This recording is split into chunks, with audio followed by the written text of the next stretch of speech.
what's up, everybody? Welcome back to another episode of the Inside Lines podcast. I'm your host, Atoya Burleson. And I am Tia Avril. Coming up a bit later in the show, we'll be chatting with Erika Oldham, the founder of New Jersey-based bakery Chic Sugars. We'll also be getting into our hot take this week, where we'll be chatting a lot about infidelity. But first, let's talk about our weekend. Tia, how was your weekend? Whew, child, this weekend was a hot mess, in a good way. We were, I think I talked about a few weeks ago, I accidentally signed Xander up for way too many sports. So he's doing soccer, flag football, and cross country. All took place yesterday. And then Zay is doing basketball and football. Or actually, soccer was on Saturday. Anyway, so just Let us pray. Thank you. Please pray. So ripping and running with that. And then like Cliff had an auction item to fulfill. So he was at the game. So it was literally me running around. And I don't know if you if you caught on the news, but the I-90 bridge into Seattle shut down over the weekend from Friday to Monday for they had to repair an expansion joint like before the weather started changing. So I-90 floating bridge, right? And there's a joint that allows the bridge to expand and contract with different weather patterns. Well, there was an issue with it. And so they had to repair, which I was like, I ain't mad at you. Please fix it before something catastrophic happens. But anyway, that caused like the most ridiculous traffic situation all weekend, like Friday to Monday morning. So imagine ripping and running with all these sports, having to do like traffic streets, just like literally somebody did a TikTok of them sitting on the highway for 5 hours Friday night. I'm like, there's no way. Yeah, so that's ridiculous. That's too much. So they completely shut it down. Yeah, westbound, like so coming from the east side, which is your Bellevue, your Renton, your Kirkland, going into Seattle, which to the city. So, exactly. So it was a mess, but I'm glad we that survived. wasn't me act because I have road rage, so I have to like pray a lot. I've been taking these calm gummies to help keep me calm because the magnesium is supposed to calm you. So oh yeah, because my road rage. Oof, New Jersey, New York will do it to you, y'all. Oof. So I feel your pain, friend. Girl, what'd you do this weekend? You know what? I had a low-key weekend, which I was excited about. I hung out with the hubby during the day. In the evening, I met up with some girlfriends that Saturday night. And then on Sunday, I literally was on pins and needles watching my fantasy football team win. Thank God, but it was close. I was just like, So I am so obsessed with fantasy football. I absolutely love it. I'm so glad we're doing it. But it was close. But then like all of a sudden it just kind of, I pulled away and I could sit comfortably. But I definitely was on pins and needles watching the games this weekend, there were some crazy games. Crazy. Yeah, absolutely. Well, I'm glad your fantasy team doing well because mine is struggling. What? How? You had like one of the best drafts. I did. I had one of the best drafts, had one of the highest grades. Girl, I don't know. It's like always something like, and I've been losing the games close. This week she won by 9 points. And it was a running back that I switched out that I was like, okay, you did terrible for 2 weeks in a row. And the week I pull you out, you had some sense. That's neither here nor there. But it's been some real close fantasy matchups.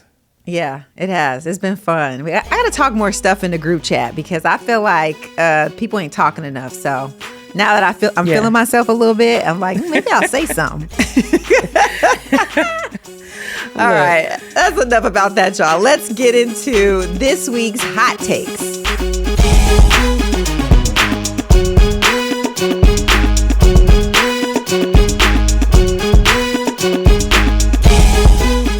All right, it's time for this week's hot takes. Tia, what we got? Okay, so this week in hot takes, we are discussing infidelity. So if y'all have been anywhere near social media over the last 7 days, y'all know we have been brought into numerous group chats.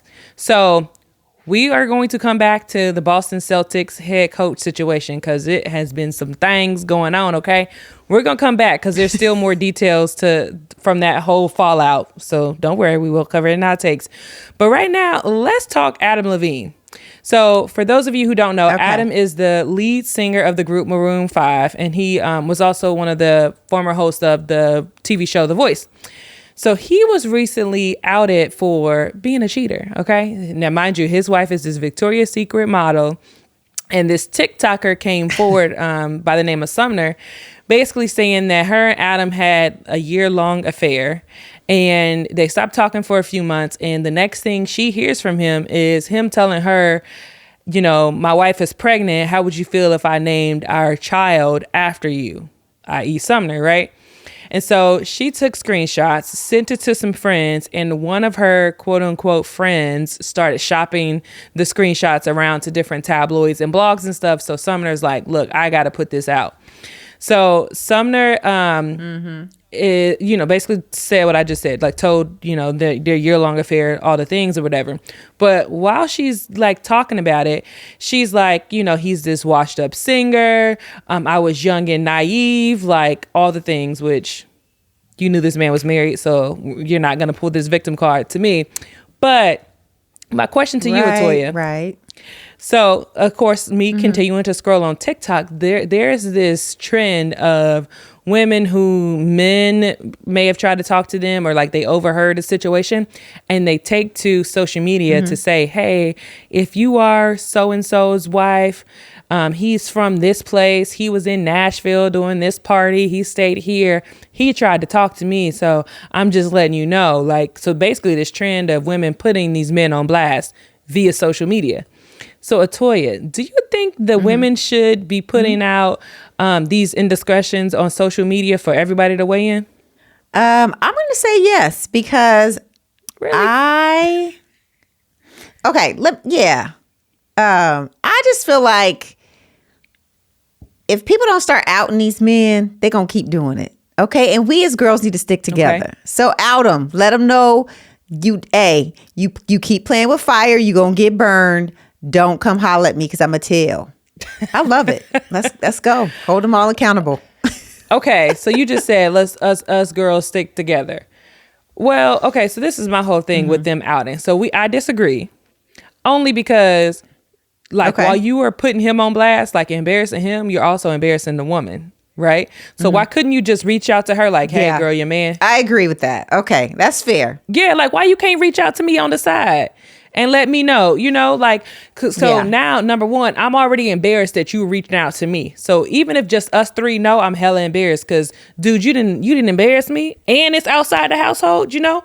But now you didn't put it on social media, so now all these people get to weigh in about my relationship. Now, if I go out to the store, I'm sitting here looking like, well, who all know my business? I don't like that. Okay, I get that point. I do. But here's the difference.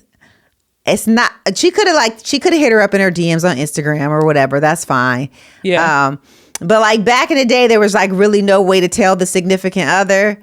There is a way through social media. If that person really wants to know, you can reach out to their significant other and do it that way. So I can understand that. Nobody wants to be embarrassed. But my bottom line is this. Let these people know we're going to put you out there so they'll stop doing it. That's all I care about.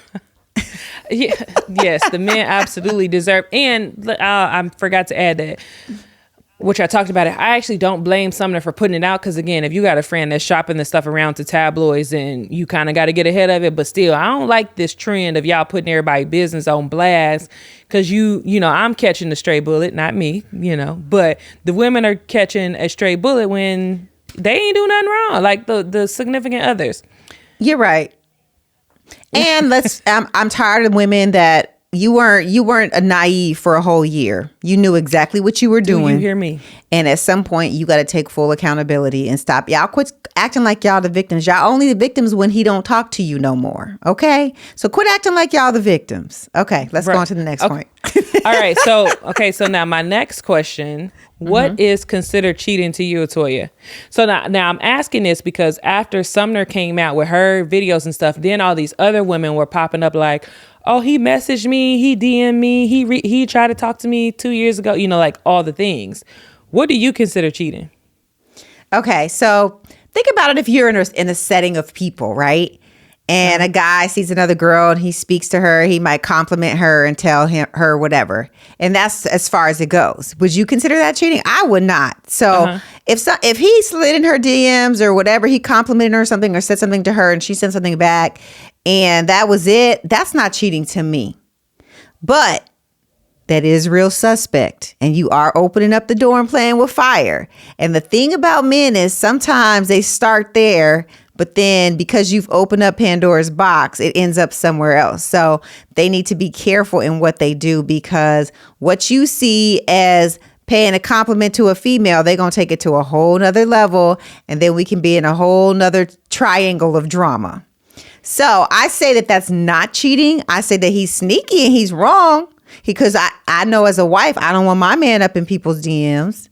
So, but I'm not going to be like, you cheated. You told her she was cute. Like that. That's a bit extreme. I want to reel it back a smidge. But yeah, I would say that's not cheating for me. How about you? Okay, so I don't think it's cheating, but you have still broken my trust. And here's why. That's fair. Number one, If you decided you wanted to pay her a compliment, first off, why do you need to pay her a compliment? Okay, I just like you can admire her from afar, compliment her with the heart, with liking the picture and keeping it moving, because that kind of stuff don't bother me. But the minute that you didn't like the picture and you decided to actually type a message, you're doing too much. The minute you start, you are doing too much. You're doing too much. You're looking hella pressed right now. Like you're looking pressed, panini pressed. Okay. And so for me, that's a problem. Cause now I'm like, okay, so what occurred that I didn't see? Okay. So I saw these messages. What else was up there? Cause so now you didn't put in my head that, okay, I can't trust you. So while this is not technically cheating, there's a question mark. You have still violated my trust. And now I'm looking at you all crazy. Mm-hmm. So I don't know, but it is true. And I think that guys don't realize if a dude slid in our DMs, and we responded back, they would have a problem with it. Absolutely. Period. Absolutely. It works both ways. I don't care who you are. Stop trying to toot your own horn. We know that's what it was. Adam was feeling lonely and neglected. His wife was pregnant, probably taking care of the baby. He wasn't getting no attention. And so he need to calm down and maybe go help his wife out so she can give him some attention later. Listen, go do something other than messaging all these people. Go help. But, we need to do a whole episode. We need to do a whole episode on this whole victimhood stuff, because that also ticks me off, which, I'm on my tangent. But like, how dare you? I was young and naive and, blah, blah, blah. This person washed up, or his band's washed up, elevated music, all these things, when you were super excited that the famous person reached out to you. And so, and you wanted some attention. You were sending it out to all your friends. Exactly. Mm-hmm. So don't now come on here talking about, you were a victim in this. You weren't no dang on victim. You were a willing participant. And while my commitment is to this man, and this is who my real issue is, you don't also get to be a victim in the same breath. So I don't like stuff like that. That's right. Especially for a year, boo. Especially for a year. You are not a victim. Thank you. But y'all, you know what? Y'all let us know what y'all think. Enough about that. Yeah. So y'all let us know what y'all think. Like, what is considered cheating to you? And do you think these men should be put on blast? And, and as a byproduct, these wives get embarrassed as well. But let us know. Speakpipe.com/insidelines. Okay, y'all, that's it for this week's Hot Takes. Coming up next, our conversation with Erika Oldham.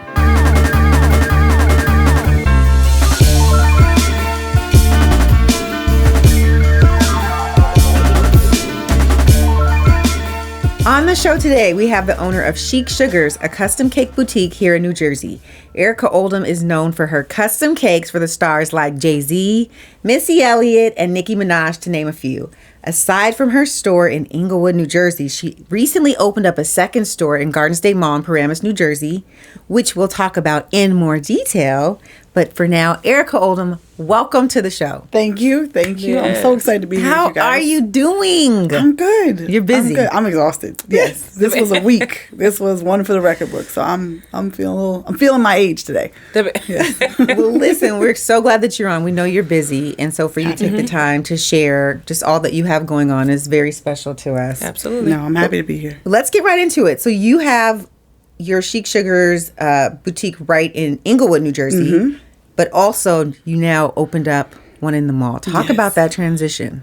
Oh, it's been quite the transition because obviously even Inglewood is still new. Inglewood's only about a year, actually. No, we opened that in 2021. So everything is very, very new for us. And before that, you were in Edgewater. Fort Lee. Fort Lee. That's right. Okay.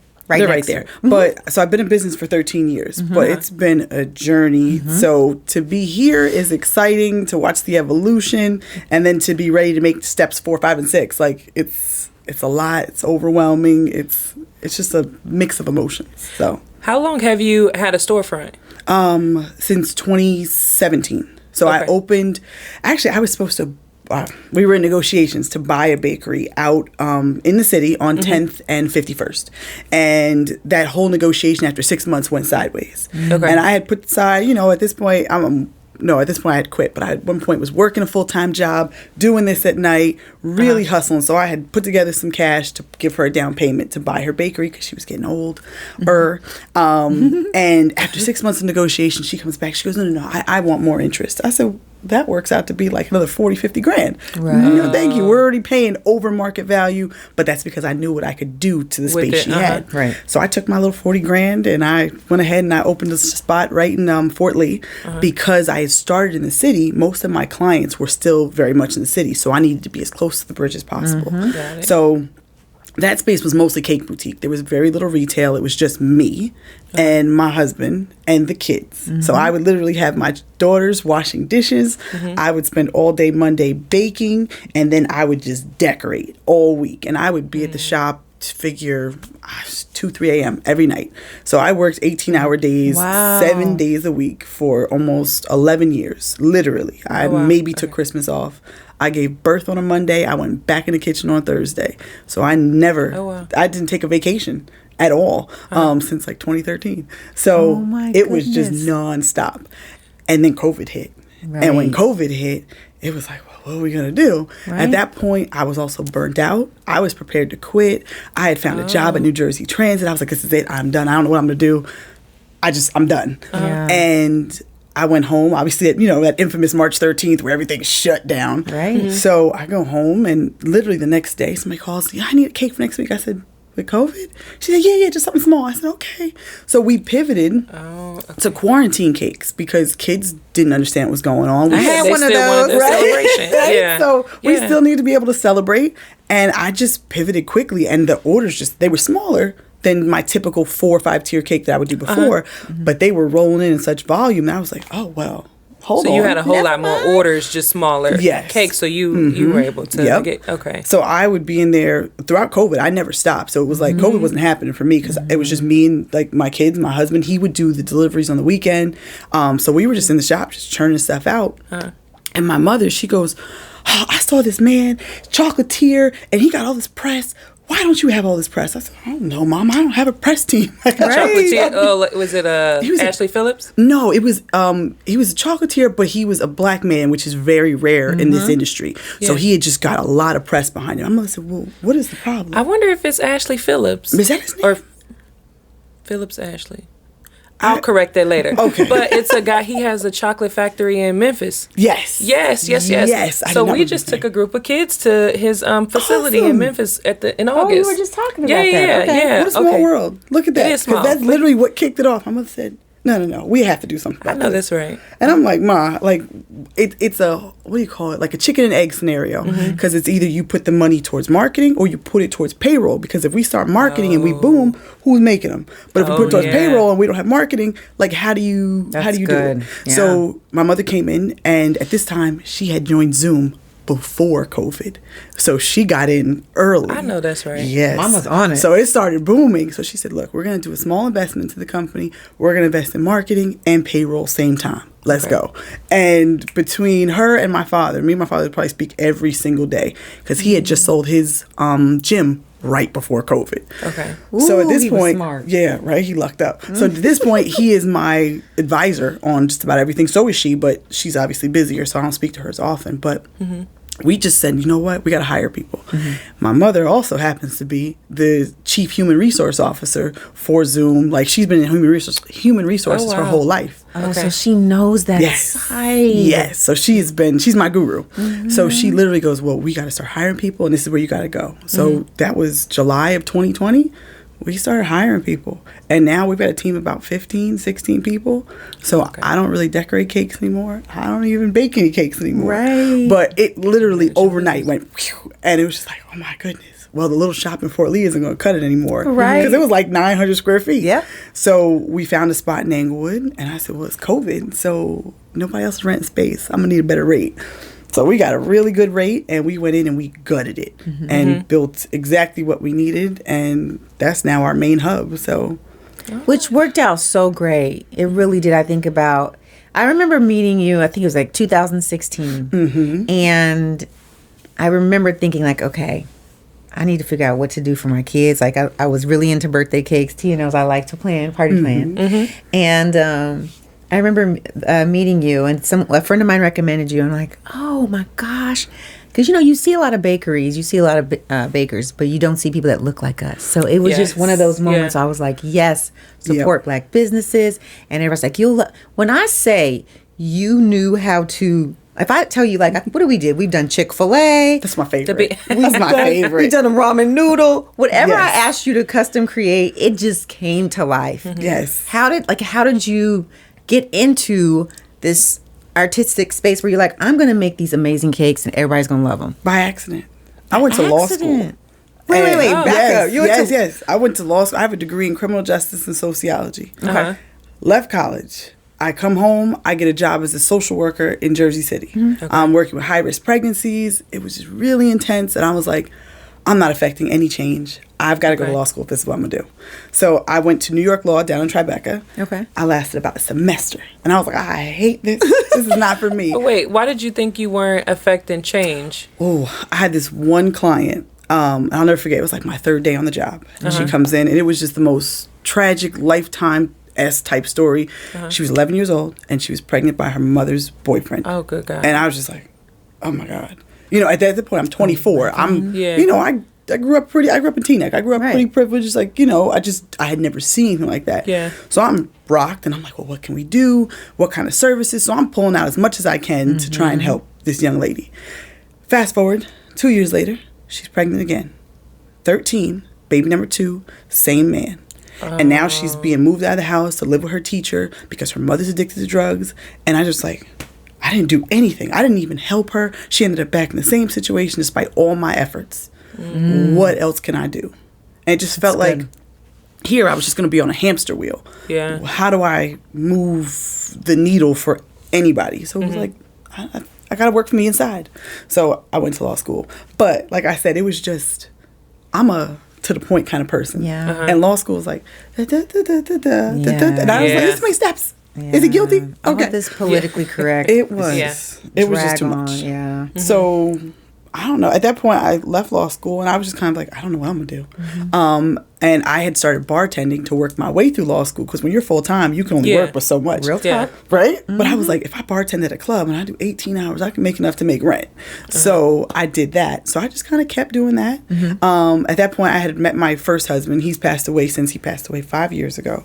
But at that point, I met him, and I just was kind of all over the place. I didn't know what I was going to do. And my mother's all panicking. Oh, my God, what are you going to do with your life? And I end up pregnant, and then she's like, "Why are you going?" And she just keeps going and going. I'm like, I don't know, Lynn.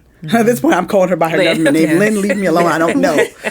And I fumbled into this hedge fund. Like, literally, I found a job on Craigslist. Okay, it was crazy. Really? But it's a legit hedge fund. It's owned by the brothers and their father, and they're managing just under $1 billion a year. So I end up working there, and it's my eldest daughter, Whitney. It's her first birthday. I'm watching Cake Boss, and I was like, he did that in a half hour.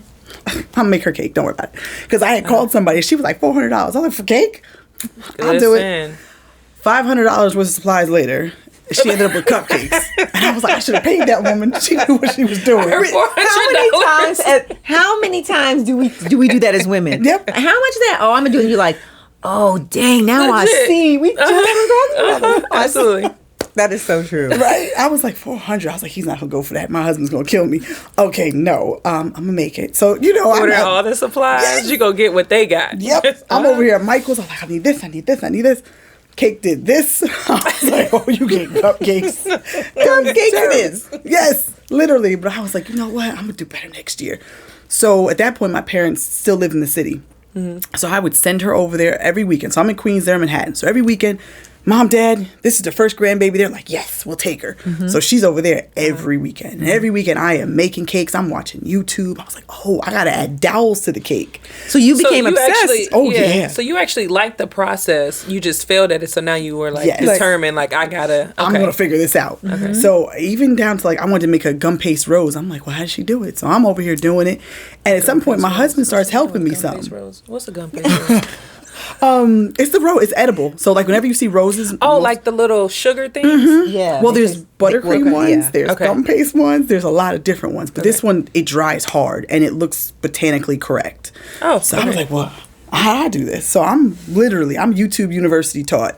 YouTube University. Yes. So I lived on there, and the creativity at first, they were terrible. Just terrible. But it was simple stuff. Like this one lady wanted a car, and it worked out. But here comes my ex-husband, who at the time, he was a bouncer. But either way, previously he had worked in construction. And he's like, well, you got to make an bar to support the weight. And I'm like, that sounds like it works. So it was just the crazy intersection of just all things happening. All experiences. Right? Yeah. So that was year 1, year 2, year 3. I don't know, somewhere around 2013. So this is 2009. So 2013, 2014, I had a country club reach out to me and say, hey, we need somebody to make our wedding cakes. I go in there, I'm like, I'm make everybody's wedding cake. Okay. And they pitched me this deal, and I'm like, $300 a cake? That sounds great. I hadn't figured out costs yet. I wasn't paying myself yet. And I figured a month into this, I am exhausted. The cakes aren't turning out the way I want because I have zero interaction with the customers. They would literally just take a picture and go, make it. Gotcha. But I don't know how that person made that. I don't know how they achieved that color. I don't know how they achieved that effect. You can't just give me a picture and go make it because it doesn't work like that. Yeah. So I bowed out of that. So I go to my bosses because, like I said, they own a hedge fund or they run a hedge fund. Everybody's worth about $250 million. Right. And I had heard that a previous employee had called up and asked for an investment. I said, well, I'm going to go with my business plan and I'm going to ask for an investment. And he basically took it as my 2 weeks notice. And I said, well, shit. What am I going to do? Wait, what you mean? So did he give you the investment or he just said? Oh, so he thought you were trying to I made it very clear what I was looking for, but he took it as, oh, so this is your 2 weeks? Okay, we'll start hiring. I was like, oh, well, that was an interesting way to say no. All right, no problem. I'll figure it out. So I obviously left there. I cleaned out my 401k, and I used that to start investing in the business. I rented a kitchen space. And so this is year 6-ish, almost 7. And now I'm working out of a kitchen space that I've rented, no longer my home. But at this point, there was one point I didn't have a car.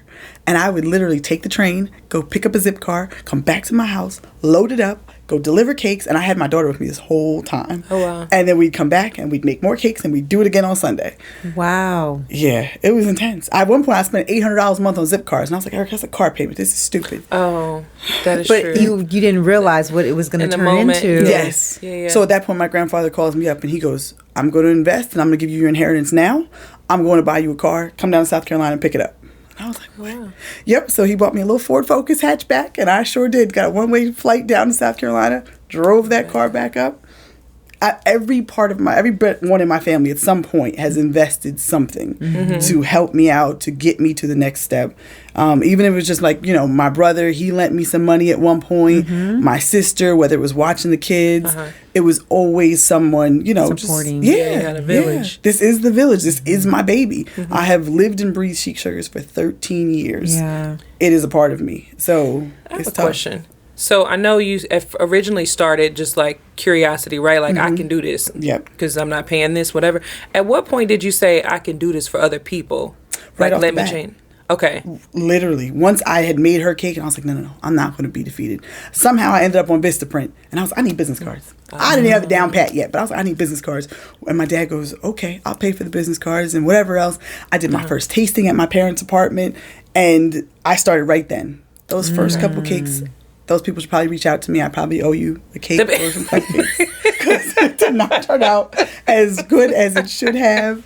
But I started right away. Because I was like... Did you feel like through trial and error, that's kind of how you came to your, like, Yes. this is my recipe, this is it, this is what this Yes. is exactly how I want everything to do? Because I know you Exactly. said you kind of allocate that to your different employees. Yes. You It's already evolved have... Okay. over the years. Like, it started off as something real basic, and then, slowly we like, let's add carrot cake. Ooh, Yeah. but carrot cake needs some pineapple and some golden raisins. So they've definitely evolved over time. But those first couple years, obviously, was just about... okay, what works? Yeah. And that's why I guess in the beginning you don't charge as much as you should because you guys are kind of my guinea pigs. Yeah. So for that, it was just it was so much trial and error. Somebody was like, ooh, poured fondant. I'm like, what's that? Let me try it. Those cupcakes ended up in the trash. Here I am 30 minutes before I'm supposed to leave to this, go deliver, trying to make new cupcakes because what I tried did not work. So it was so a funny. lot of trial and error, a lot of just betting on myself and just, figuring, can I make it happen and how do I make it happen? So That's good. yeah. I know we were chatting a little bit beforehand, and you spoke about your parents' entrepreneurial journey, and I think that makes a huge difference in where people actually see themselves. Because what I just asked, like you instantly thought, okay, well, let me get these business cards and like start charging these people. I feel like a lot of people keep it in a hobby phase if they don't have the exposure to I can actually go out and do this myself. And I feel like it almost stunts you. Yeah. Because for that, you don't look at the business side of it because you're not approaching it as a business. Yeah. You're approaching it as something I do on Friday and Saturdays. Yep. But like you said, yes, fortunately, my mother had already owned a business and sold it. My father, at that time, when I started, he was getting into owning his own business. But also... So as all this is happening, I read some article that said you're not going to get rich by cutting off your electric or drinking less coffee. You need a side hustle.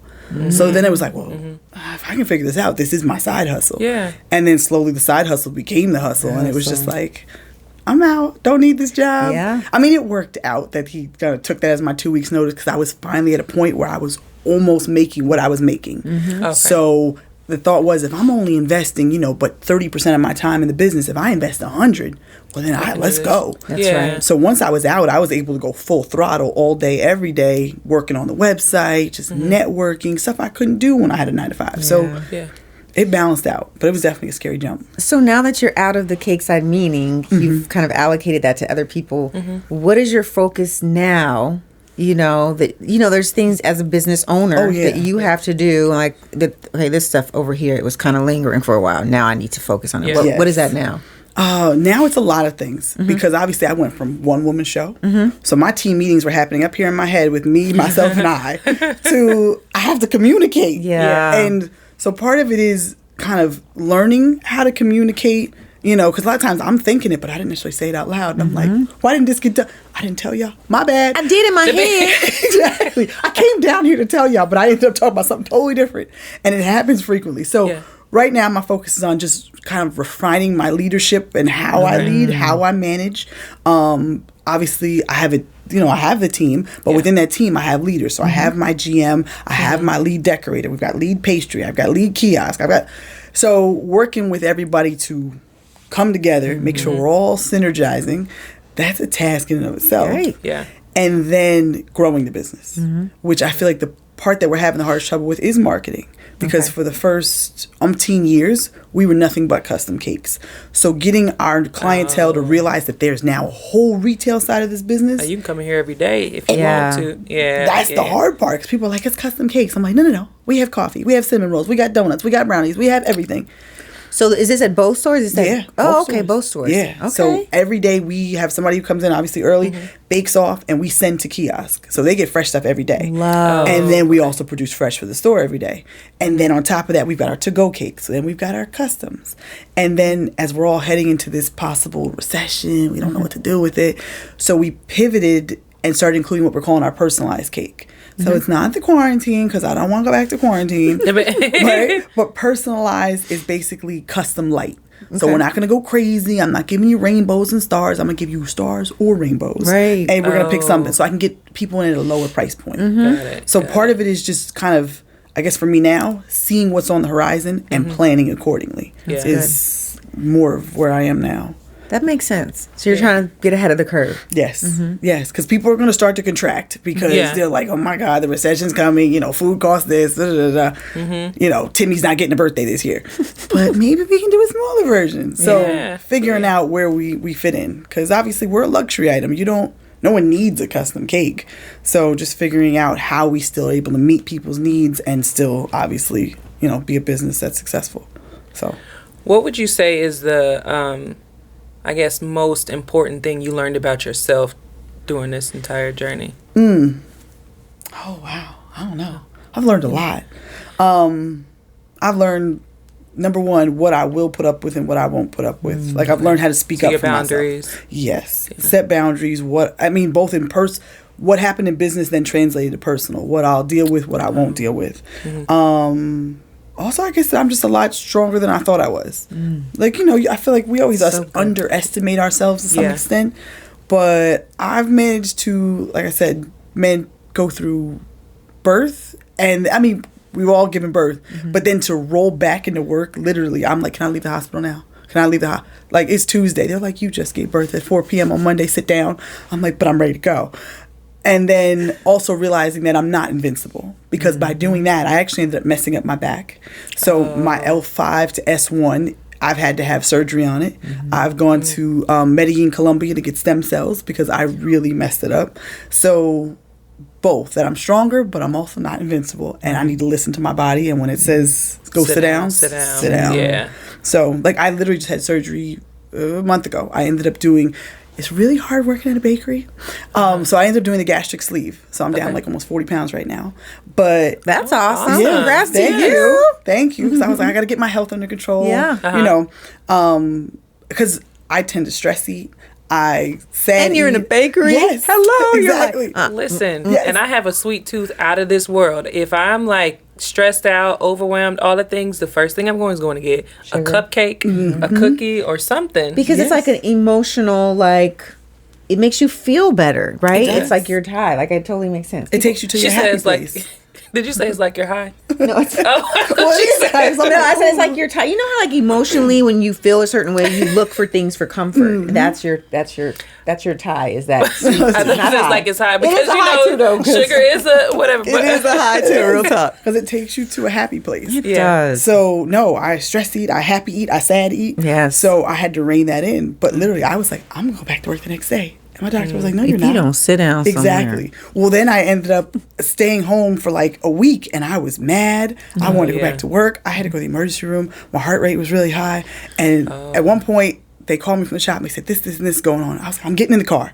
And literally, fortunately, my manager there, she called my husband. She said, get your wife. And he called me, and he was like, get home now. Why they call you though? Right? So why you call me and then you gonna call him and tell him to keep me home? And then they want to call my dad. And then I'm like, why is everybody calling? And then quit telling on me. literally. So my mother said, you tell her. So my mother calls my employee, my manager, says, you tell her that you like your job, and if she dies, there is no job. Go home. I was like, Lynn. And that's my mother. Lynn. I love how you say that. I was like, okay, fine. I'm going home. So just learning that I'm not invincible, which is something I'm still working on. Is, you know, because again, nobody will ever love and advocate for this business the way I do. Yeah. I have a team who's close to it, who really, really cares about what we do, but it's your baby. Know, very much so. Very much so. When you think about all that you've done and accomplished, and everybody on the outside sees it all, and they're like, wow, look at all this she's doing. What's a moment that you like to share with them where you hit maybe a tragic or an all-time low that they may not know about, but that may help them along their journey and what they're going through in their life. There's been many. Like, it's like, you ever see a picture of the ballet shoes and then you see the person's foot inside the ballet shoe where it's bandaged? Yes. Yeah. You see the beauty, but there is so much behind the scenes. Yeah. I'll never forget this one day. So figure I'm pregnant with Marley, my youngest, who's now going to be 8 in April. Okay. You have 2 kids? Yes, I have Whitney, who's 14, and Marley, who's 7, going on 8, going on 30 at this rate. But right, so much. That's girls for you. Yes, they're intense. But I'm pregnant with her. We had just moved to New Jersey, and I had gone to Walmart to buy food, and I had negative $300 something in my account, and I could not buy groceries. And I didn't realize it till I got on the line. And I was just like, "What am I doing this for?" Like, at this point, I am killing myself because I worked up until the day I gave birth. So I delivered cakes on Sunday, went to labor at 11 p.m. Sunday night, delivered her Monday, and like I said, was going back. So, but the point, like, why am I killing myself if there is nothing, like, to show for it? Yeah. And it was just, that was definitely the lowest moment. I was like, how do I feed my kids? This is stupid. You have to go get a real job. This is not real. And then now if people say get a real job, I'm offended. But at that point in my head, I was like, Erika, what are you going to do? And then, of course, I give birth. And, you're also super emotional at that point. So I'm just beating myself up. Hormones are all everywhere. Everywhere. And then I was like, all right, well, I just got to kind of go with the flow. And I mean, the next month I had 15 cakes in the weekend. So also just learn like the ebbs and flows of what was happening. But that was by far the lowest. And then I would follow that one up would be my ex-husband. So obviously at that point we're divorced. This is 2017. We've been divorced since 2011. But we're friends at this point. Like, we're good friends. He watches our kid, like not only his daughter, but our other daughter, like now my new husband. So that was a great relationship. Yeah. Everybody was very, like, we all had joint birthday parties. It was very nice. Like, it ended on a high note. Obviously, post-divorce things were rocky. Yeah. But we leveled out, and there was a mutual respect. And he passed away. My eldest daughter, his daughter, was out in Scottsdale with my parents for the summer. And it was, like, the weekend after Father's Day.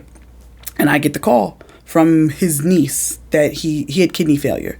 And he was too poor for insurance and too rich for Medicaid.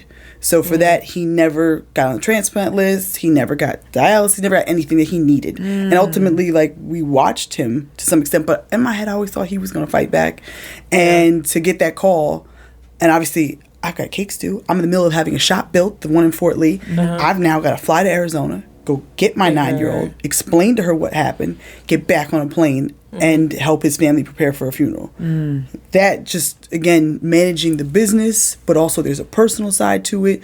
I have, limited people to lean on. I don't want to call people and tell them they're not going to have a cake for this weekend because that's not their fault, but I also have to. So it's just that was balancing all of that. Yes. That has to be incredibly hard because I think about if you're working 18-hour days, do you have the mom guilt? Like, do you feel like I'm not spending time with my daughters? Yeah. There's things that I'm not there for. Like, did you struggle with that? Oh, I still do. I still do. But once I built the shop in Fort Lee, the kids were there all the time, which helped to, dissuade some of that. Because even if they're just washing dishes, they're there. They're still young, but they're kind of getting an idea of what we're doing this for. So no, it felt a little bit better there. Even at home, it wasn't bad because I kind of had an area where, like Marley, when she was a baby, that was her area. I could, we were right there. I would take, she'd be in her little playpen or whatever. And then obviously, even at home, my daughter would come home. But I felt like because we were always out doing deliveries, we didn't get to do, soccer or karate. She couldn't do that stuff because I just didn't have the bandwidth. So that's where the mom guilt really came in. As at this point, my eldest, like I said, she's like 9. She could type up a whole contract. She knew what she could type up a contract. She could put together the invoice. She knew what to do. So part of me, is that mom guilt, but also I'm like, I'm teaching her life skills. Yes. Understanding that just because we've covered our time and our expenses, that's not it. You got to talk about profit. So like, just understanding that she's getting some of that helped to kind of make me feel a little bit better. Curb some of that guilt. Yes. How did you? I'm rewinding a little bit. But how did you help your daughter through that space when she lost her father? Right. You're doing this business. You have your own personal relationship. You lost your friend too. Like, how did you navigate that space? It was intense. We definitely. So once we knew he was sick, the first thing we did was talk about therapy. Okay. Because even after our divorce, we had her in some form of therapy. This way she could just, A, we knew what to do. B, I don't know how to explain this to her. I've never gone through a divorce. My parents weren't divorced. I didn't know what to say. So we'd already pulled in a therapist. Divorce. Then when we found he was sick, we really, got her back to her. This way she had a safe space because also I'm spoiled in that both of my parents are still living. Both my grandparents are still living. I don't know what to say. And I'm sure that there's nothing I can say that will ever make her whole. At the end of the day, that day, I not only lost him, I lost a part of her. Like, I never know that path that she could have traveled had she had him by her side. So it was just... So I started therapy. She's in therapy, and just being there. Yeah. But she's also, Whit was super mature for 9. So I tell her, she's obviously sobbing. She then, wipes her tears, clears her face, and goes, "Mom, there was a bird, and we basically put it in a shoebox, and we saved it, and it flew off. Yeah, it flew away yesterday morning." And I'm like, and she's like, "That's Dad." And I was like, "What?"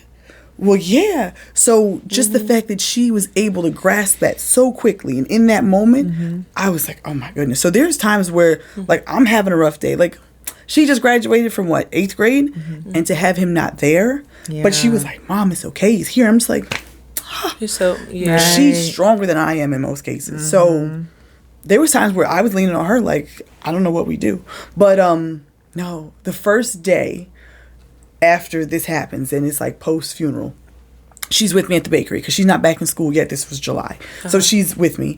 And all of a sudden, it's sunny skies, and it just turns gray. And it pours rain. And then the sun comes out, and she's like, "Dad's here. Dad's here." And I'm just like, I got chills. Right. Chills. So no, Whitney is...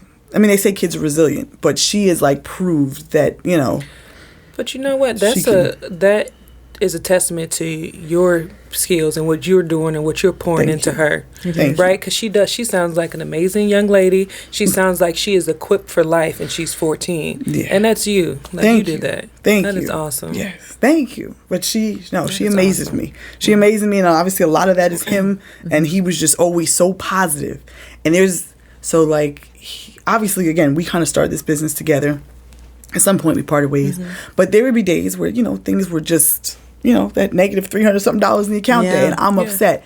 And he would go, "You did not come this far to fail." Right. And that's what resonates with me on a day where I'm like, "Oh, my God, sales are down. What's this?" And I'd be like, no. There's no way we have put in this kind of time and effort to... I know that's right. Yeah. So, no, it's him, too. So, no. That's a beautiful thing. And it's a beautiful thing that you've had so many people...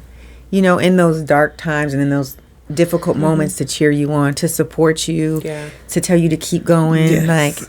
It's so important. I feel like everyone needs that. Absolutely. Yeah. Which is the hard part for some other people, because you hit those hard times. And so at some point I did start teaching classes on business classes, on cake classes, but just, understanding, don't just, right. Because at the end of the day, if I can level up the industry, then we all level up. Right. So this way, if I don't need you charging $5 a slice, because that's not what this costs, and you're cutting yourself short, and there's no way you're going to go up here if we're only doing this. So if I can bring us all up by talking about, this is how we should be charging, and not necessarily setting prices, but covering, your costs, paying yourself, and making not sure paying. You know your worth. Exactly. Yes. You've got people who are like, "Oh, I'm making $10 an hour." I'm like, and where do they pay that? Where do they pay $10 an hour? Right. This is an acquired, a skill that you've worked to build. You're not working at Wendy's, doing sodas and French fries. This is a skill set that you should be charging for. Yeah. And then let's start talking about your profit, because you need money to pour back into the business. Yeah. So true. So, but in that class, I met so many people who did not have a support system, young Black women. One girl, she had 2 kids, but she didn't have a good relationship with their father. So for that, it was all her. Yeah. And I was like, I don't even know how to help you level, because if you don't have a support team, it makes it that much harder. Yeah. Because on days when your kids are sick, what are you doing? You don't have anybody to help you out, or you can't afford daycare.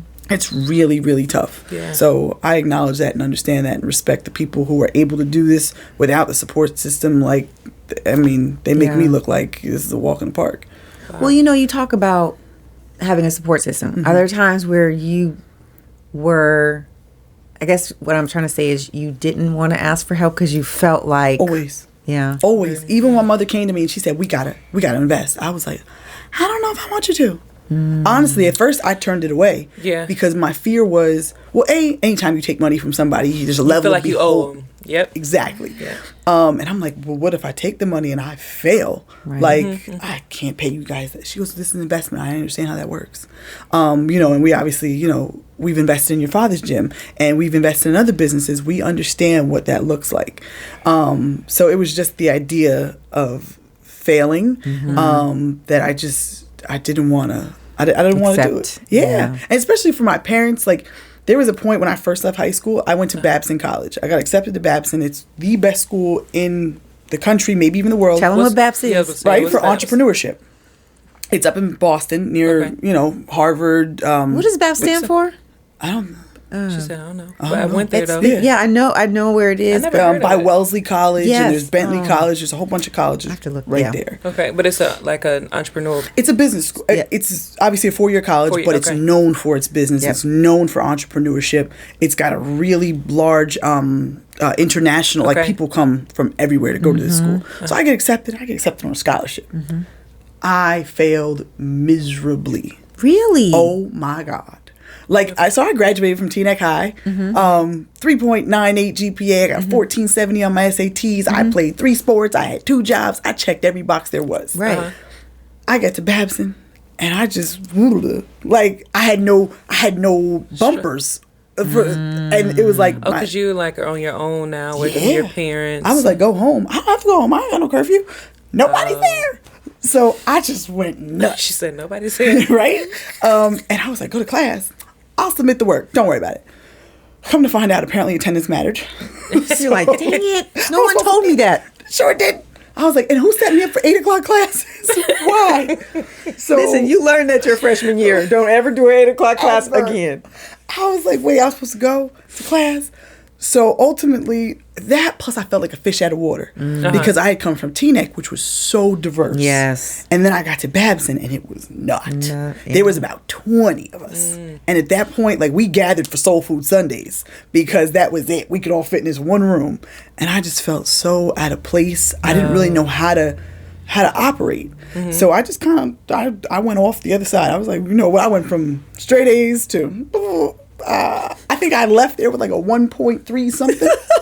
And they were like, so you go home, you go to community college, you figure your life out, and maybe we'll take you back. Yeah. So I had obviously failed my parents there. Because my parents, so I got a partial scholarship. They put up 10 grand for that one semester.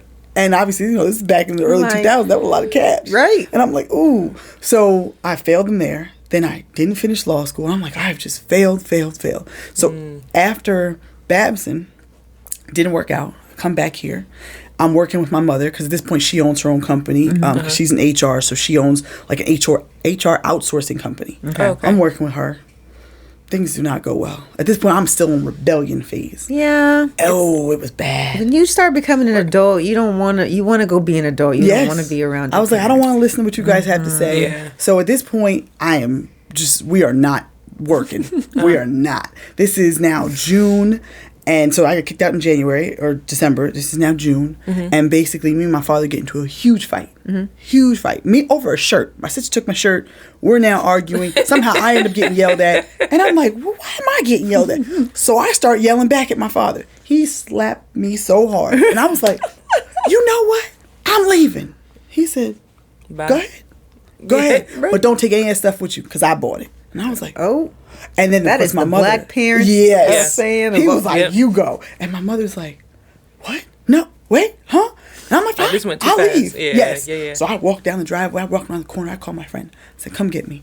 So I left. Literally that day, my mother called. She's like, well, come get some of your stuff. I can't have you out there with nothing. So I come. I get a little like Foot Locker. That's my stuff. And I'm not coming back. So my grandparents call me. Like, I was really involved with my grandparents. Like, my grandfather was my first best friend. Like, we spent every weekend together. Grandfather calls. He goes, you come down to South Carolina. You come here, and we're going to get this right. I'm like, no, I don't need anybody's help. So I'm now living with my best friend at the time. Her mom had just divorced. We've now moved into this apartment. I got a whole extra person in this apartment they were not planning for. Things quickly go off the rails because mom now has a new boyfriend.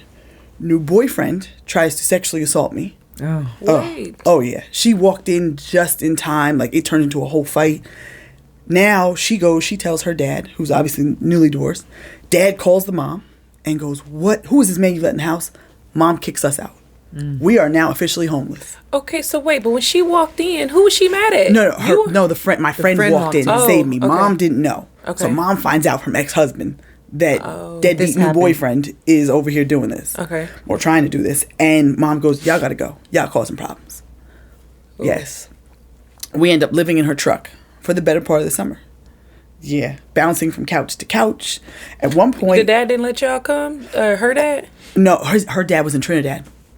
He had moved back to Trinidad. So now I refuse to go back and talk to my parents. I'm not going to ask for help. Yeah. And I am living in her car. We start working at a gentleman's club as bartenders. And it just quickly just starts spiraling. I go to my grandparents. I'm like, I just need cash for a down payment for an apartment. My grandmother is like, this is not going to end well. And I've never seen my grandmother cry, but she cried to me this day. And she said, you are going to end up dead. And she goes, if you need help, I know you need help. She goes, I need you to say it. But we are here. So I went back I was like, no, Grandma, I'm fine. So I left South Carolina and I go back up here. I come back up here to Jersey. And basically within 2 weeks, I now have basically a pimp trying to recruit me. Oh, my gosh. Yes.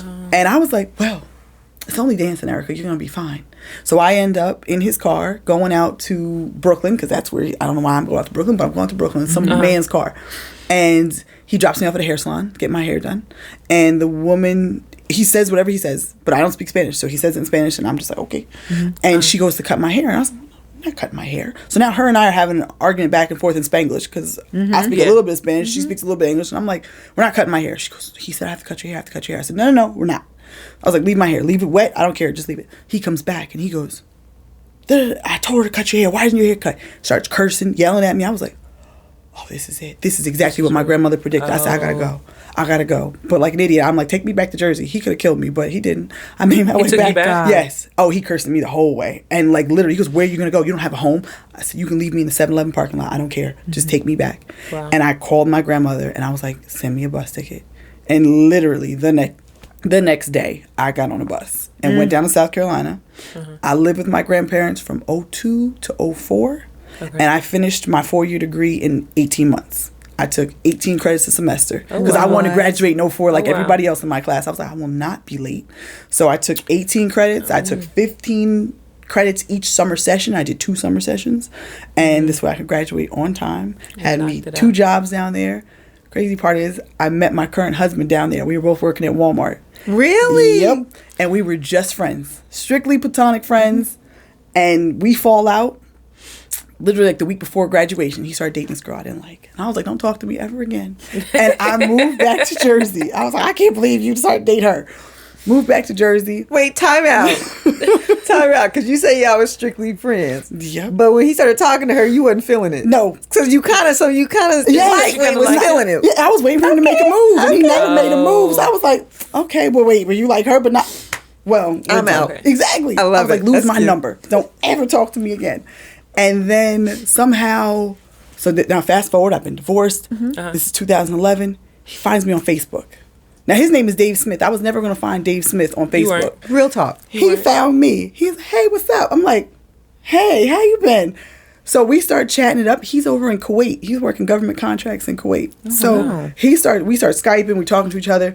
And he goes, meet me in Barcelona. I said, meet you in Barcelona? I said, I just got divorced. I got a kid. I'm working on a business. I don't have the budget for that. He goes, send me your email on your birthday. Sent me a ticket for Barcelona. I know that's right. And what's his name? Dave. Dave. I wanted to say I know that's right. We just said that. I know that's right, Dave. Right. Okay. So we meet in Barcelona and we've been together ever since. That's beautiful. Right? It was crazy. Crazy how it happened. You know, he never forgot about you. Nope. You You know, left an impression. you did. But I mean, you guys had that platonic friendship. Yes. Was clearly you both were thinking more, but no one went there. No. But it came full circle. Sure did. And now, like, that's our foundation, which is why, like, my first husband, again, rest his soul, he was older than me. He was 10 years older.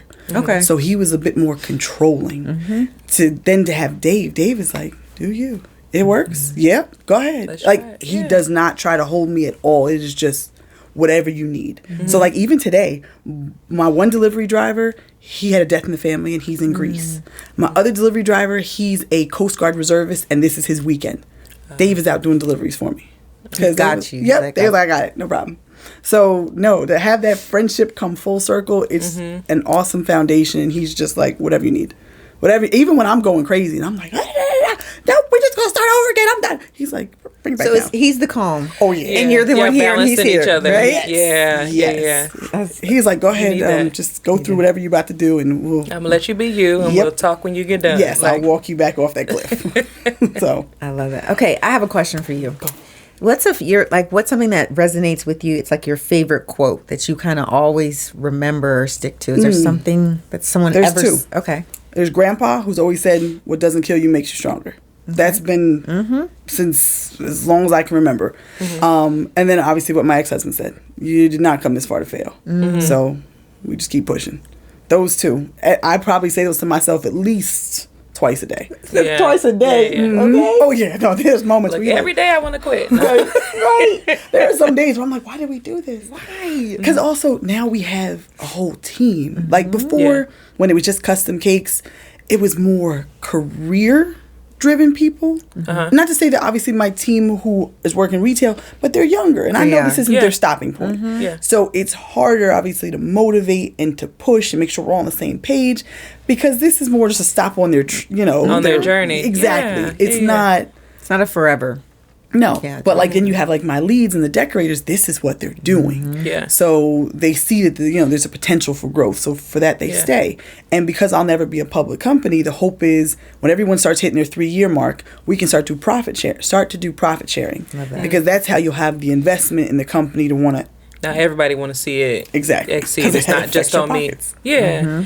So I feel like getting into the food industry is so competitive. It's so difficult to like sustain. What skill or trait would you say somebody has to have to actually make it in this industry? Business. You have to have the business side of it.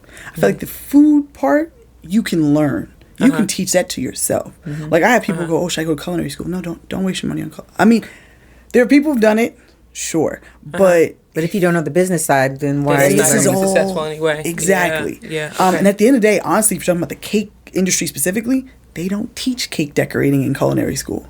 They teach you how to bake. They teach you how to maybe pipe, but nobody's piping. It's 2022. We were piping back in 1983. Nobody's piping like that. Why are you dating us, Erica? Why are you dating But legit though, when I think about cake decorators, I'm thinking about piping. Yeah. Right? So that I guess different now. that But we're doing, proves the we're making shoes out of innovation. cake. I'm sitting over here like, how do I make that look like glass? We're using gelatin. We're using all these different mediums that are not what they used to use. And the fundamentals they're teaching you in culinary school aren't going to help you. So like we just had someone who's working as a decorator who went to culinary school. That's awesome. But we were teaching. And I'm like, well, at that point, you should be paying us, tuition, because there was so much like More that learning you had left to to do. be had that it was just like, So if you're thinking about operating like, from a business, not working for somebody else, the business side is crucial. Because you need to understand everything from the marketing to, what's your click rate and this, that, and the third, and where should we be marketing on Google? Should we be on Instagram? How do we do that? Yeah. How do you balance your books? What's your profit and loss look like? That's the most important part, because anything short of, you understanding that, it's a hobby.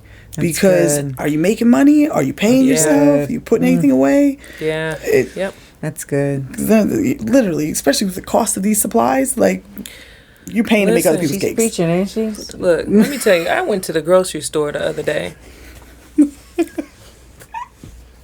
First off, she rings up my stuff. It's $2.72. Do y'all know she had the nerve to try to put it in 3 bags. I said, hell no. You know, you better make it look like I spent $272 in this store. What? Spread it out. I don't want a heavy bag. That was a random sidebar. For real. Even turkey, we went to Boar's Head Turkey Meat. It's $18 a pound. Gosh. I was like, what turkeys are these? Look, like, what are you feeding these turkeys? Are they gilded in gold? Like, this is You ain't insane. lying. And I be telling myself, I'm not buying that no more. This is ridiculous. And I'm gonna go back. Right. And knowing I want Let me it. just get that Boar's Head. What are they gonna eat for lunch? I don't have a choice. I be telling myself, I don't want it. The simple thing is, remember water? Water was just water. You drink water out of the drinking fountain. Mm-hmm. Now they got alkaline, this pH. Yes. Everything is just so expensive. Insane. Yeah, it's absolutely insane. No, okay, tell us your favorite cakes that you've created. Oh, jeez. Missy Elliot. That was my favorite. Okay. What was it? And tell everybody what that was. So it was to commemorate her Vanguard Award win for the MTV Awards. Yes. Okay. So, Atlantic Records. Mm-hmm. So her rep over there ordered it. So obviously now I get to deliver this. And I was like, you know what? I gotta pull up all the stops. Like for Jay-Z, it was like a little replica of his cologne bottle. Okay. And because it was like the perfume company, they didn't really let me go crazy. Mm-hmm. Plus, I don't think I was really at the stage in my career where I was gonna go crazy. Mm-hmm. Nicki, it was cool. But Missy, now I'm so. You were like, I'm about to turn now this I know. out. Yes. Yeah. Because also at this point, I've kind of pioneered this new technique of gravity-defying cakes. I'm one of the first few people that's doing it, like having cakes stand in air, like type thing. So I was like, well, I'm going to do something. I'm going to have it balanced on her name. I want a gravity-defying cake. Right? Oh, yeah. They're awesome. And I was like, and we're going to throw lights on it. And her album is this. And, I got all this. So I just was like, I'm going to throw all of it at it. So I did. And I'm like, I need an acrylic piece. And like whatever the name of her album was, I've got a whole tier of cake bouncing on just the name of the album. Oh, wow. So then I get to deliver it. And then she's there. And to see her reaction to it was like, she was like, tearing. I was like, oh my God.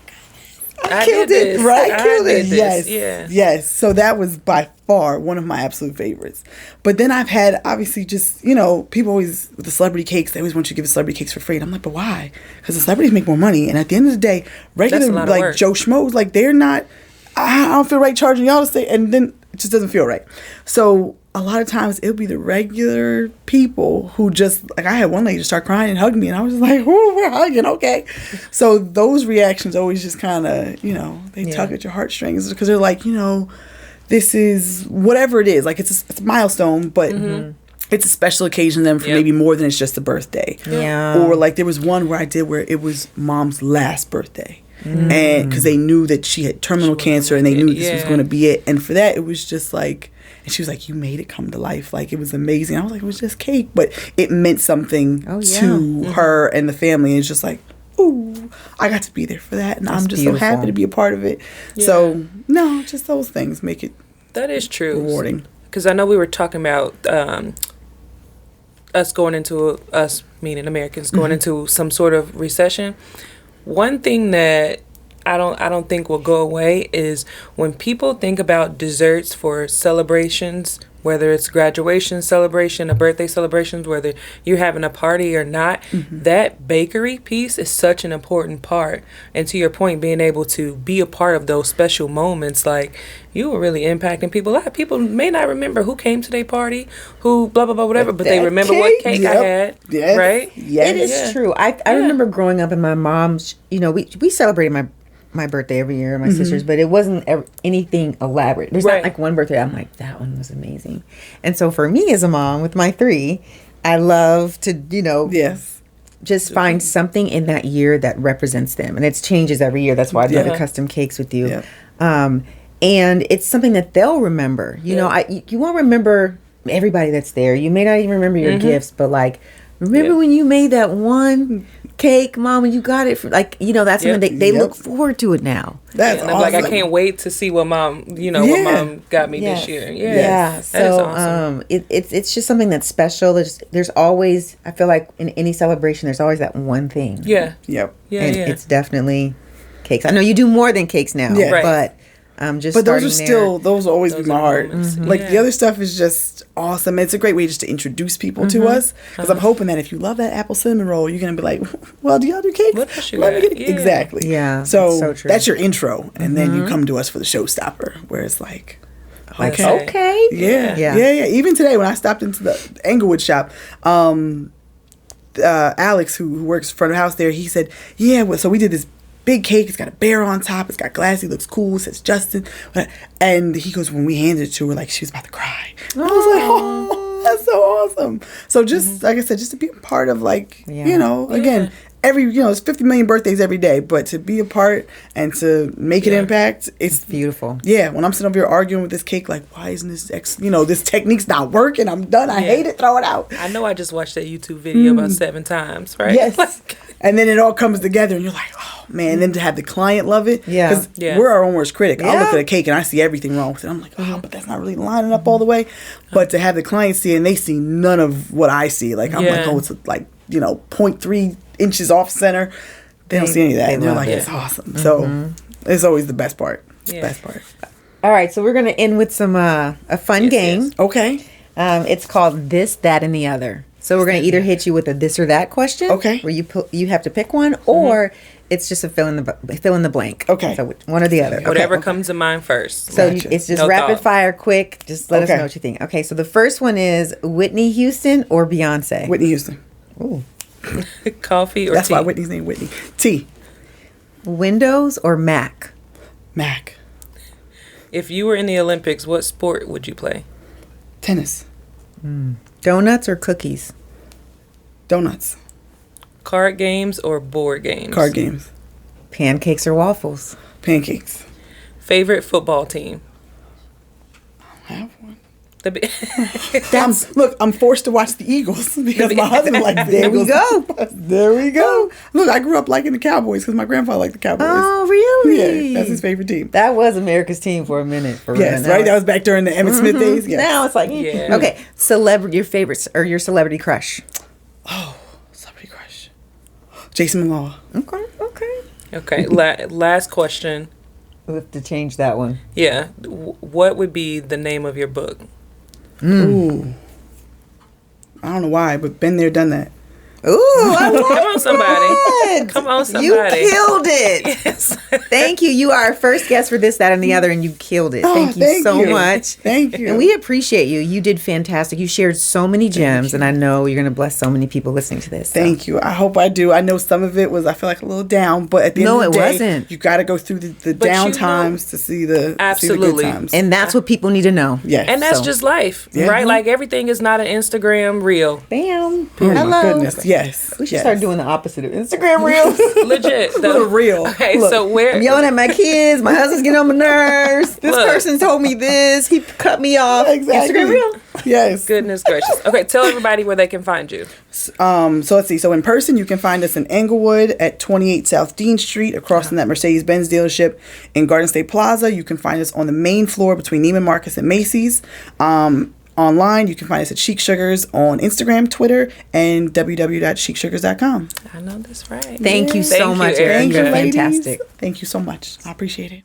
Erika Oldham was amazing. She did such a great job. I really liked the part where she talked about business. No matter what dreams and goals you have to know the business side to really succeed. It really just resonated with me. It hit. Yeah. No, absolutely. And the part about not necessarily having to go to school to like learn these sets, go to culinary school, all these things, if you don't have that part of you, right? Because there's a lot of talented people out there but don't know how to maintain a business, especially in the food industry, like you hear. What did they say, 50% of restaurants fail or 50% of... I feel like it's more than that. It might be more. Maybe But I'm it's thinking a about lot. divorces, but it's one of the... Yeah, she said maybe. No, Erika is amazing. Yes. Shout out to Erika. You guys go visit Chic Sugars. Go online. You'll find her if you want some amazing cakes. If you go to Englewood, New Jersey as well to see her, in person or her, her people. And go to the mall. She's at the mall now. That's easy. You can just swing by there and pick up something delicious. So thanks again, Erika. Absolutely. And for the latest on Inside Lines, make sure you follow us on Instagram at Inside Lines Podcast, as well as Facebook. Until then, leave it all out on the field. Thanks for listening, and we'll see you next week.